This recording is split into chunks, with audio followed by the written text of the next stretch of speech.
अस्सलामुअलैकुम, मैं हूं फैसल तारिड़। इस वीडियो के अंदर हमने बात करनी है कि नरम मुदाखलत का पहला नतीजा आ चुका है। शहबाज शरीफ ने हाथ खड़े कर दिए हैं और अब असम्बलियां तहलील होने जा रही हैं और मुल्क नए इलेक्शन की तरफ जाने जा रहा है। हमजा शहबाज को कितना बड़ा झटका लगा है, सुप्रीम कोर्ट के अंदर सुबह क्या होने जा रहा है और मरियम नवाज ने किस तरह से अदारों के खिलाफ ऐलाने जंग कर दिया है, बगावत कर दी है। इन तमाम तर मामलात पर हमने बात करनी है।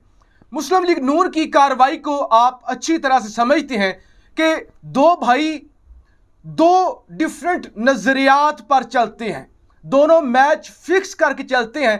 एक भाई एंटी एस्टैब्लिशमेंट चलता है जबकि दूसरा भाई तलवे चाटता है। एक का जुगाड़ लग जाए तो दूसरे का लग जाए।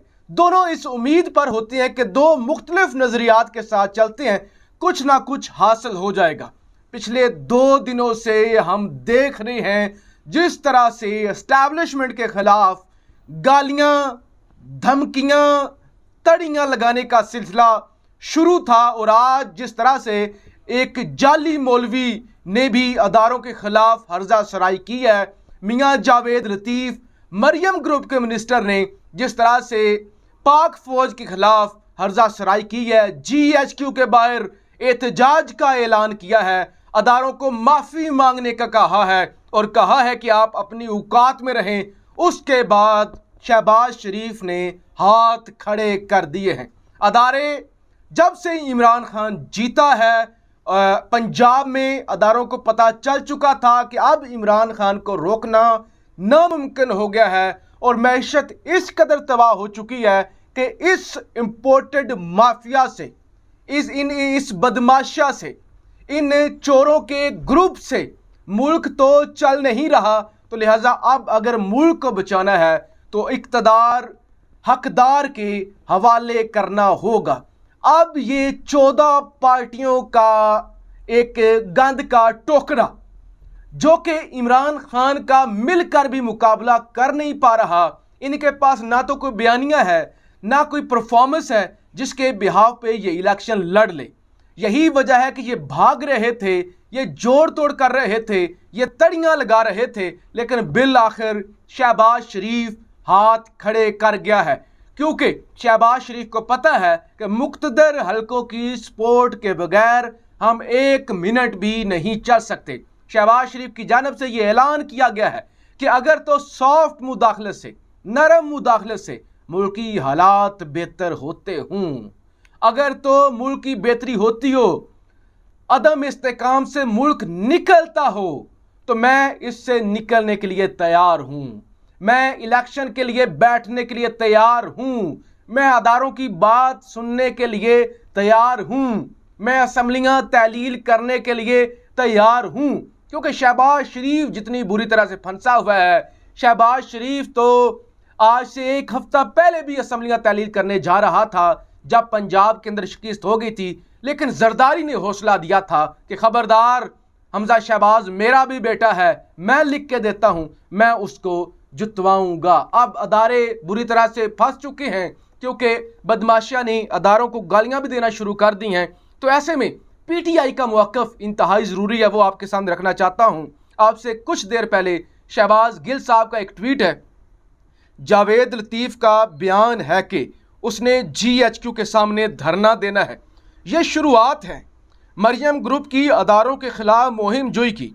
जो अदारों के असल वारिस और दिफा करने वाले थे, उनके घरों पर छापे मारे गए, औरतों की बेहुरमती की गई। उन्होंने हमेशा पाकिस्तान के अदारों को गाली ही देनी है, अब मज़ा लें इनका। तो शहबाज गिल का कहना है कि आप मज़ा लें। वो जो दिफा करने वाले थे, वो जो खड़े होने वाले थे, जो हकीकी मायनों में 5th जनरेशन वारफेयर का हिस्सा बनते थे, अदारों का दिफा करते थे, उन्हें तो आपने जलील किया, उन्हें तो आपने गद्दार कहा। अब ज़रा आप इनका मज़ा लें। हमजा शहबाज आज चंद घंटे पहले पंजाब के अंदर 63 रुकनी काबीना ने हलफ उठाया है। जरा अंदाजा करें, 63 रुकनी काबीना, यानी कोई भी नहीं रह गया, कोई डाकू भी नहीं रह गया, कोई इश्तिहारी भी नहीं रह गया। जिसको वजारत ना दी गई हो। अब से कुछ घंटे पहले हलफ लिया गया है 63 रुकनी काबीना की जानिब से, और अब से कुछ घंटे बाद हमजा शहबाज उड़ने जा रहा है। हालांकि बड़े सारे जोड़ तोड़ किए गए हैं, दबाने की कोशिश भी की गई है, लेकिन ज़रा सुनिए क्या होने जा रहा है।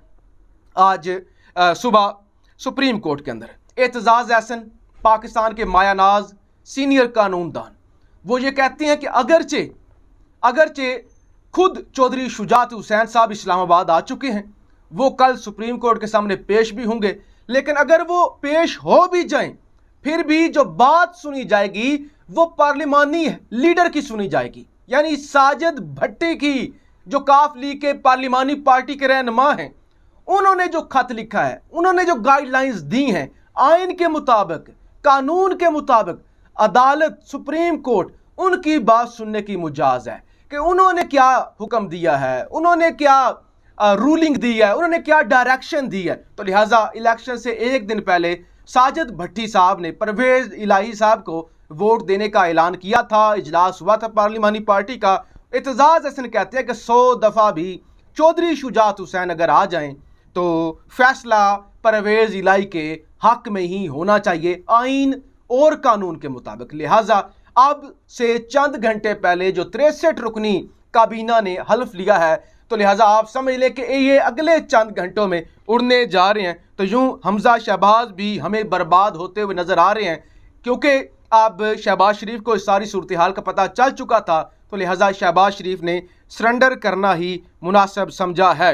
लेकिन ज़रा देखिए कि किस तरह से अदारों को चंद दिन पहले न्यूट्रल कहने वाले, अदारों को राय रास्त पर कहने वाले, और अदारों के हवाले से बात करने वाले कि अदारे आप गैर जानबदार हैं, किस तरह से आप अदारों के खिलाफ भौंकना शुरू हो गए हैं। फजलुर रहमान, आज भी लोग अदारों के अंदर बैठकर सियासत कर रहे हैं।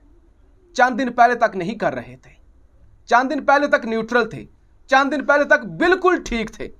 आज भी वो कहते हैं कि सियासत कर रहे हैं।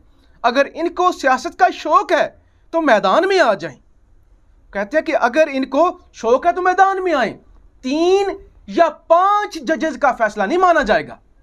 यानी फजलुर रहमान साहब के लिए तो फिर पूरे पाकिस्तान के जजेस इकट्ठे किए जाएं, पाकिस्तान की तमाम अदालतें लगाई जाएं, और उसके अंदर अगर तो फजलुर रहमान के हक में, हमजा शहबाज के हक में फैसला आता है फिर ठीक है। बाकी पाकिस्तान की तमाम अदालतें बिकी हुई हैं, तमाम जजेस ही ठीक नहीं हैं। अगर फैसला इनके हक में हो जाए तो फिर 100 बिस्मिल्लाह। अदरवाइज ये अदारों पर जिस तरह से चढ़ाई करते हैं, और कल जो इन्होंने मनसूबा बनाया हुआ है कि इंसारुल इस्लाम के गुंडे बुलाकर इन्होंने अदालत को भी तड़ियाँ लगानी है। अब जावेद लतीफ़ की हमने पूरा दिन बात की, लेकिन अब ज़रा एक और उनकी स्टेटमेंट। हमें कहते हैं सितंबर से पहले इलेक्शन बहुत ज़रूरी हैं, पहले माजी की गलतियों पर माफ़ी मांगें, फिर कौमी मुफाद पर बात होगी। हम किसी तौर पर भी अदम एतमाद के हक में नहीं थे। ये है असल बात। मरियम ग्रुप की जानब से असल बात कौम के सामने रखी गई है। पहली दफ़ा शायद सच बोला गया है। वो कह रहे हैं कि हम तो हक में नहीं थे, हमें तो बुलाया गया, हमें तो इकट्ठा किया गया, हमें तो ये लाए थे, लिहाजा अब हमें ये बचाएं भी। यानी उनके कहने का मकसद यह कि हम तो आने ही नहीं चाहते थे, हमारा तो प्रोग्राम ही नहीं था, हमें तो पता ही नहीं था, हमें तो कान से पकड़ कर ले आए हैं और अब कहती हैं इलेक्शन करवाना है। जब हम बर्बाद हो चुके हैं, जब लोग हमें जूते मारते हैं, तो ये कहती हैं इलेक्शन में जाएं। अब कैसे हम जाएं? तो बाकायदा अदारों के खिलाफ ऐलान जंग कर दिया गया है, और मखसूस सहाफ़ी जिनको हमारे दोस्त साजिद गोंदल तबका मलामतिया कहते हैं, वो भी मैदान में आ चुके हैं। रज़ा रूमी की एक स्टेटमेंट ज़रा सुनिए।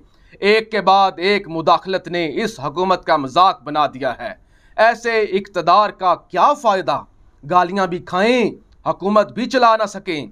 चूल्हे में डालें ऐसी हुकूमत, कहते हैं चूल्हे में डालें ऐसी हुकूमत। सहाफ़ी रज़ा रूमी मायूसी का शिकार, कहते हैं चूल्हे में डालें ऐसी हुकूमत को कि मुदाखलत हो रही है। कल तक कह रहे थे हम बाइख्तियार हैं, हम खुद अपने फैसले करते हैं, अदारे तो बिल्कुल सियासत से आउट हैं, और अदारे भी कह रहे थे कि हम एपॉलिटिकल हैं, हम न्यूट्रल हैं, हमें ना घसीटा जाए। और आज घसीटा भी जा रहा है, और तड़ियाँ भी लगाई जा रही हैं और GHQ के सामने जाके एहतजाज की भी बात हो रही है।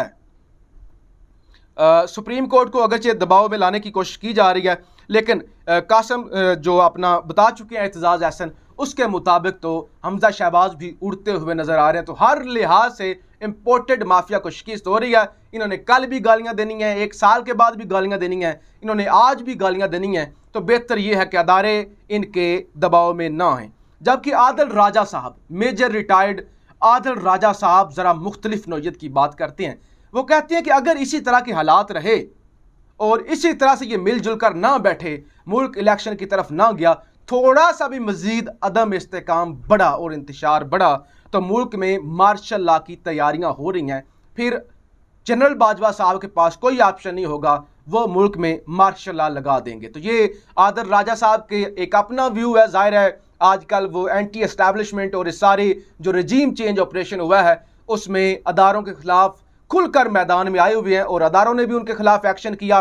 उनकी जो मराद थी, उनका जो स्टेटस था, उनकी जो रिटायरमेंट थी या पेंशन थी, वो भी वापस ले ली गई है और इस वक्त वो मुल्क से फरार होकर लंदन के अंदर हैं। तो उनका ये कहना है कि दोबारा स्याह जो हरकत है, स्याह दौर है, वो लाने की कोशिश की जा रही है और मुल्क में मार्शल लॉ की तैयारियां भी हो रही हैं। और इम्पोर्टेड माफिया भी शायद यही चाहता है कि हमने तो आना नहीं है, तो अब हम इमरान खान को भी इक़्तिदार में आने का मौका नहीं देंगे। अपनी राय का इजहार ज़रूर कीजिएगा। पाकिस्तान